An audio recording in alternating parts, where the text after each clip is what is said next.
Untuk tasawuf yang pertama yaitu ada tasawuf falsafi. Jadi tasawuf falsafi ini merupakan tasawuf yang ajaran-ajarannya itu mengenal Tuhan atau ma'rifat dengan pendekatan rasio filsafat hingga menuju ke tingkat yang lebih tinggi. Bukan hanya mengenal Tuhan saja, melainkan yang lebih tinggi yaitu wahdatul wujud atau kesatuan wujud. Bisa juga dikatakan bahwa tasawuf falsafi yakni sebagai tasawuf yang kaya dengan pemikiran-pemikiran filsafatnya.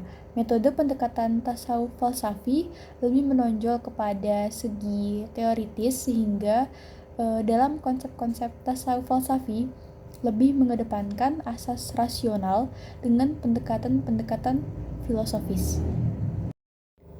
Untuk tasawuf falsafi, tokohnya itu ada Abu Mansur al-Hallaj dan Robi'ah al-Adawiyah. Kemudian ada tasawuf akhlaki.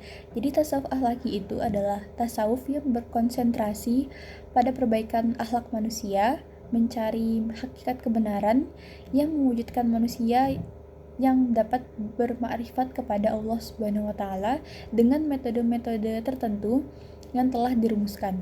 Tasawuf akhlaki ini biasa disebut juga dengan tasawuf sunni, yaitu bentuk tasawuf yang bersumber atau memagari dirinya dengan Al-Quran dan hadis.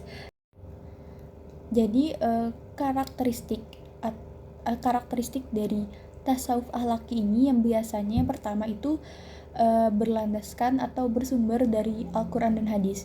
Jadi dalam ajaran-ajarannya tasawuf akhlaki ini cenderung memakai landasan Al-Quran atau Al-Quran dan hadis sebagai kerangka pendekatannya.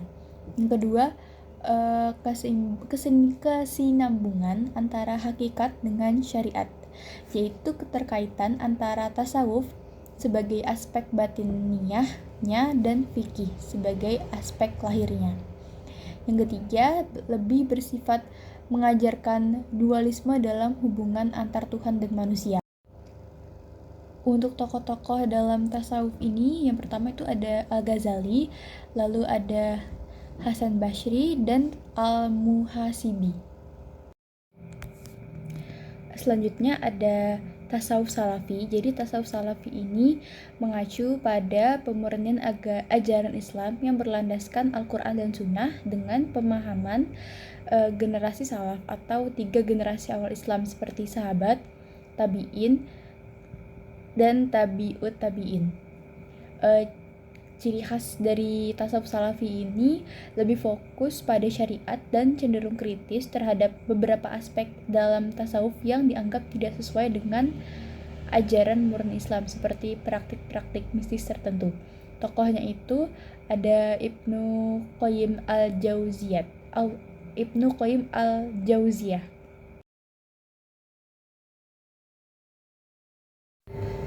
Yang pertama itu ada taubat awam, yakni taubat yang dilakukan oleh orang-orang umum, orang-orang biasa atau awam yang menyadari dosa-dosa mereka dan mereka itu bertekad untuk tidak mengulanginya. Contohnya itu seperti bertobat dari perbuatan mencuri, berbohong, dan melalaikan sholat. Yang kedua itu ada taubat khawas. Jadi taubat ini dilakukan oleh orang-orang khusus yang sadar akan dosa-dosa mereka, dosa-dosa batiniah atau sifat-sifat yang tercela seperti riya atau ujub atau hasad atau sombong. Itu seperti selama ini seseorang itu merasa bangga akan amal ibadahnya. Kemudian orang tersebut menyadari bahwa kebanggaan itu mengurangi keikhlasan dan ia kemudian berusaha untuk memperbaikinya. Yang selanjutnya ada taubat khawasil khawas. Jadi taubat ini dilakukan oleh orang yang berada di tingkat spiritual tertinggi, yaitu taubat dari kelalaian mengingat Allah atau dari merasa tergantung kepada selain Allah. Jadi mereka itu merasa berdosa jika perhatian mereka disibukkan oleh duniawi meskipun hanya sejenak.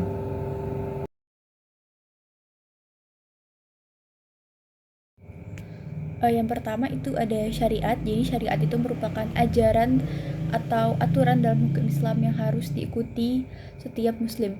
Syariat ini mencakup hal-hal seperti ibadah, muamalah, dan akhlak yang sesuai dengan Al-Quran dan hadis. Contohnya itu syariat melaksanakan sholat 5 waktu dan membayar zakat. Yang kedua ada tarikat. Tarikat itu artinya atau pengertiannya itu jalan atau metode spiritual untuk mendekatkan diri kita kepada Allah. Biasanya melalui latihan rohani, zikir, dan bimbingan seorang mursyid atau guru tarikat. Tarikat pula disebut sebagai jembatan antara syariat dan hakikat. Dengan mengamalkan ilmu dalam amalan-amalan tarikat, maka seseorang akan dapat sampai dengan mudah kepada hakikat dan ma'rifat.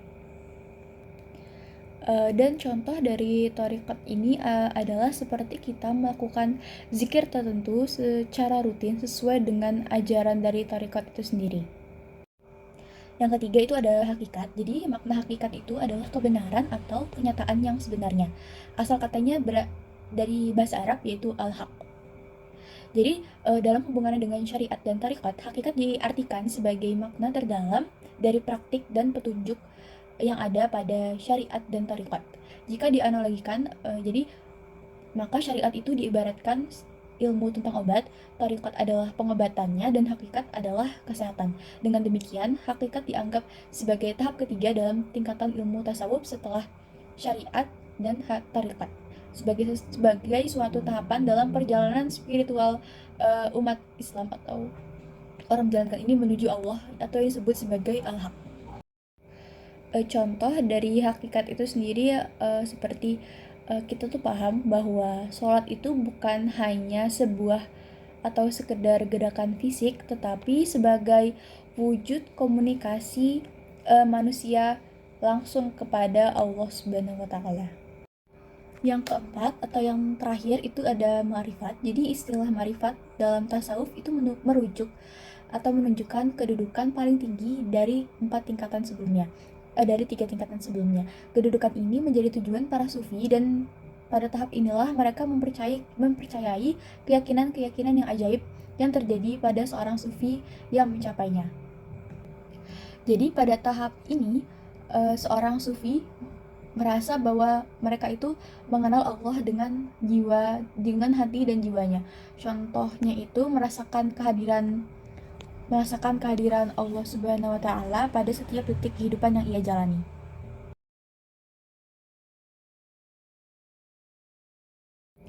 10 tandanya itu yang pertama, di dalam hati tidak ada kecintaan kepada selain Allah atau kekasih. Yang kedua, tidak boleh cenderung hatinya kepada keindahan selain keindahan Tuhan. Yang ketiga, mencintai sarana yang membawa bersatu dengan kekasih. Yang keempat, harus hati-hati terhadap semua yang menjadi penghalang bersatu dengan kekasih. Yang kelima, harus menyebut nama kekasih tanpa mengenelelah. Yang kelima, harus menyebut nama kekasih tanpa mengenal lelah. Yang keenam, mengabdi kepada kekasih, tidak pernah menentang perintahnya dan tidak pernah melanggar larangannya. Yang ketujuh, apapun pilihannya, pandangannya selalu mengharapkan keridhaan kekasih dan tidak menginginkan maksud lain. Yang selanjutnya, harus memandang besar pandangan sekilas kekasih kepadanya dan memandang kecil pengabdiannya sendiri. Yang kesembilan, dalam sinar cahaya keagungan sewaktu-waktu menyaksikan sang kekasih, penglihatan pencintaan pun menjadi suram dan kabur. Jiwa semakin takjub di dalam penyaksian, tetapi tidak mencegah hati mengatur berbagai ucapan dan amalan. Dan yang terakhir itu, menyaksikan kekasih menyatu dengannya tidak harus mengurangi kadar cinta dalam dirinya, bahkan harus dibangkitkan kerinduan, ketakjuban, dan hasrat baru setiap kali penyaksian dan dalam setiap kali tarikan nafas pada saat bersatu dengan kekasih.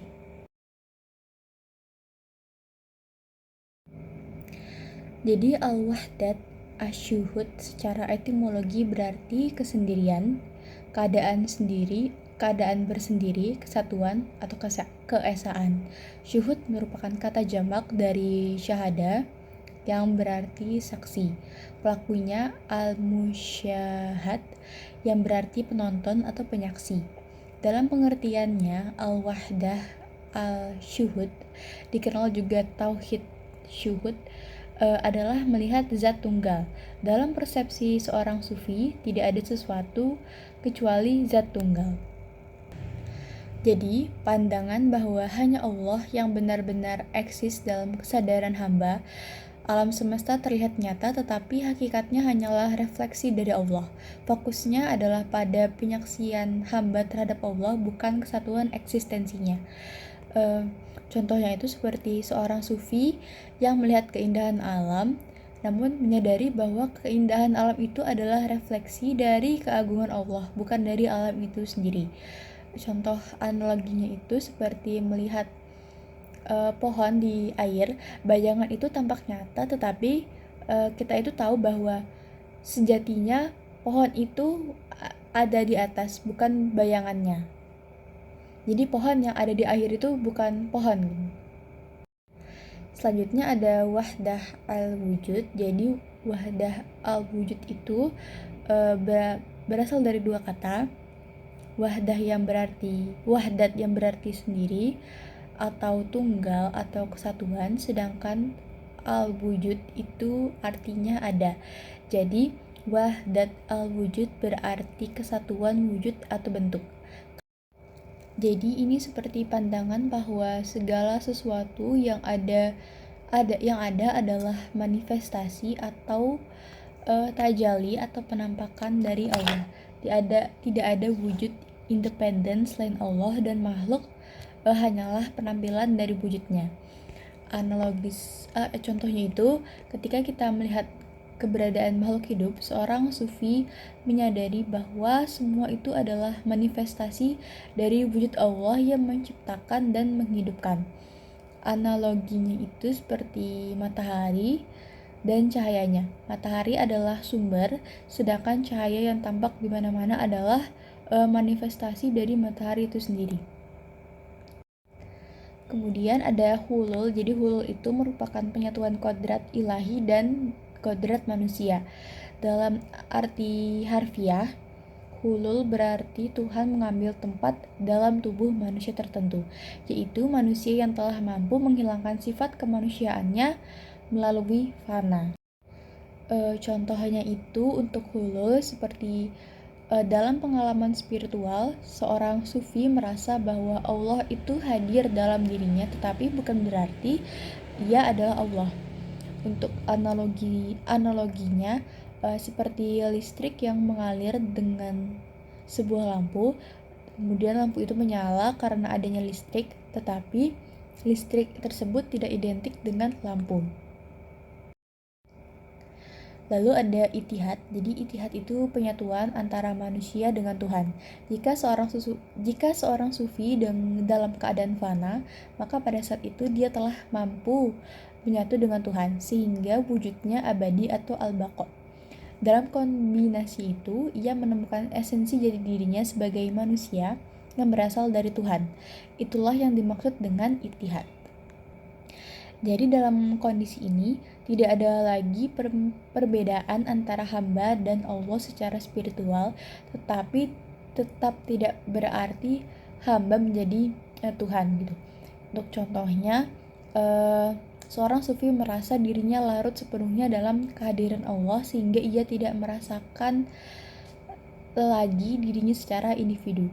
Untuk analoginya itu seperti setetes air yang jatuh ke dalam lautan. Air itu masih ada, tetapi menjadi satu dengan laut, sehingga air tersebut itu tidak terpisahkan.